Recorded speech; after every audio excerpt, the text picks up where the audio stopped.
চাওক 2015 চনত আন্তঃৰাষ্ট্ৰীয় এখন এনভাইৰনমেণ্টৰ ওপৰত থকা প্ৰবন্ধ সংকলনত আমাৰ দিখনৈত অবৈধ খননৰ ভয়াৱহতাৰ বিষয়ে উল্লেখ হৈছিল। সেইখনৰ আলম লৈ অসম চৰকাৰক 16 চনৰ পৰা 17 চনৰ ভিতৰত মুখ্যমন্ত্ৰী, বন মন্ত্ৰী সকলোকে পত্ৰ প্ৰেৰণ কৰিলোঁ, বিধানসভাত উত্থাপন কৰিলোঁ, মুখ্যমন্ত্ৰীক CM ভিজিলেন্সৰ তদন্ত দিবলৈ ক'লোঁ, বিধানসভাত মুখ্যমন্ত্ৰী হৈ পাৰ্লিয়ামেণ্টাৰী এফেয়াৰ্ছ মন্ত্ৰী চন্দ্ৰমোহন পাটোৱাৰী ডাঙৰীয়াই CID এনকুৱাৰী দিম বুলি ক'লে দিখৌৰ অবৈধ খননৰ বিষয়ে।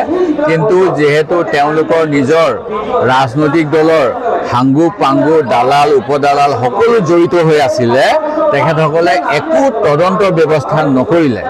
তাৰ ফলত মই 2018 চনত এবাৰ, 19 চনত দ্বিতীয়বাৰ ৰাজহুৱা স্বাৰ্থজনিত আবেদন দাখিল কৰিলোঁ গুৱাহাটী হাইকোৰ্টত।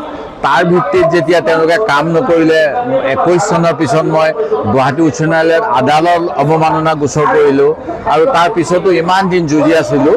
যিখিনি কথা অসম চৰকাৰৰ ভূতত্ত্ব বিভাগৰ বিষয়াসকলে আহি দিখৌত কিজানি অবৈধ খনন হয় বুলি প্ৰতিবেদন দিলে আৰু নৈৰ 100 মিটাৰ দূৰত্বত, মানে নৈৰ মাজত খান্দিব লাগে, নৈৰ পাৰত 100 মিটাৰ দূৰত্বত খান্দিব পাৰে। কিন্তু আপোনালোকে জানে গোটেই নৈ পাৰ খান্দি খান্দি চেচ কৰিলে, নৈ পাৰ খান্দি পেলাই ভিতৰলৈ লৈ গ'ল, নৈখনক সাগৰ বনাই দিলে। কিছুমান দুষ্টচক্ৰ অবৈধ ব্যৱসায়ীয়ে অসমৰ মাটিক ডিছপুটেড অঞ্চল বুলি কৈ ব্যৱসায় কৰিবলৈ সাহস কৰিলে ৰাজনৈতিক পৃষ্ঠপোষকতাত যোৱা 10 বছৰত। তাৰপিছত মোক তেওঁলোকে গালি পাৰে সেই ৰাজনৈতিক দালালকেইটাই যে মই কি কৰি আছিলোঁ, মই কি কৰিছিলোঁ নুসুধি পেলাই তেওঁলোকে অসমৰ মুখ্যমন্ত্ৰী, অসমৰ গৃহমন্ত্ৰী, অসমৰ DGP, অসমৰ চিফ ছেক্ৰেটাৰী, অসমৰ বন মন্ত্ৰী, অসমৰ সকলো চৰকাৰী বিষয়াক এবাৰো সুধি পাইছেনে? তেওঁলোকে নুসুধে। এইকাৰণে নুসুধে, তেওঁলোকে সুধিলে তেওঁলোকৰ স্বৰূপ ধৰা পৰিব। এতিয়া মই ভাবোঁ ৰাইজে নিজে ব্যৱস্থা ল'ব, আৰু যদিহে ৰাইজে ব্যৱস্থা ল'ব নালাগে চৰকাৰে অবৈধ খনন সকলোখিনি বন্ধ কৰিব লাগিব। আৰু এইখিনি কৰাৰ সামৰ্থ্য অসমৰ মই আটাইতকৈ শক্তিশালী ৰাজনৈতিক নেতা বুলি কোৱা হিমন্ত বিশ্ব শৰ্মাৰ থাকিব লাগিছিল। এইকাৰণে থকা নাই যিহেতু তেওঁৰ হাংগু পাংগু বন্ধু বান্ধৱ সকলোৱে চিণ্ডিকেটৰ পইচা পায়। কথাখিনি ইমানেই।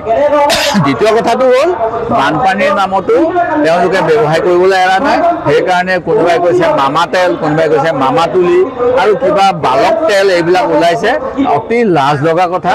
আজি মোৰ ওচৰলৈ মানুহ আহিছে যে আমাৰ ভঁৰাল নষ্ট হৈ গ'ল, চাউল নষ্ট হৈ গ'ল, ৰিলিফ দুবাৰ দিয়াৰ পিছত তেওঁলোকে দিবলৈ যত্ন কৰা নাই। আমাৰ মানুহবিলাকৰ মোক বহুতে সুধিছে আপোনাক দেখা নাই। মোৰ আজি নিজৰে লাজ লাগে যাবলৈ, কাৰণ মই সমষ্টিটোত ইমান বছৰ ধৰি ইয়াতে ডাঙৰ দীঘল হৈছোঁ জন্ম হৈ। আমাৰ অসমীয়া পৰিয়ালবিলাকক মহিলাসকলক মই ৰাতিপুৱা গধূলি পদূলি সৰা কোচা কৰি চাফ চিকুণ কৰি পদূলি মুখলৈকে যোৱা দেখিছোঁ। এই বানপানীৰ সময়ত, বানপানীৰ পিছত মই তেখেতসকলে ৰাজপথলৈ আহি ডাঙৰ ডাঙৰ গাড়ী দেখিলে হাত পাতিব লগা অৱস্থাটো মই দেখিছোঁ এই চৰকাৰখনে কৰিলে। ইয়াৰ পিছত মোৰ মনে হোৱা নাই, সেই গতিকে মই লাজতে মই যাব পৰা নাই। মই যেনেকৈ পাৰোঁ সহায় কৰিছোঁ, কিন্তু এই কামটো কৰিলে এই কেইটামানে লোভীয়া মানুহে, সেই গতিকে সেইকেইটাক ভগৱানেও শাস্তি দিব, ৰাইজেও শাস্তি দিয়ক। মই যিকোনো খবৰৰ বাবে যোগাযোগ কৰক 9181 307 221 আমাৰ এই নম্বৰত।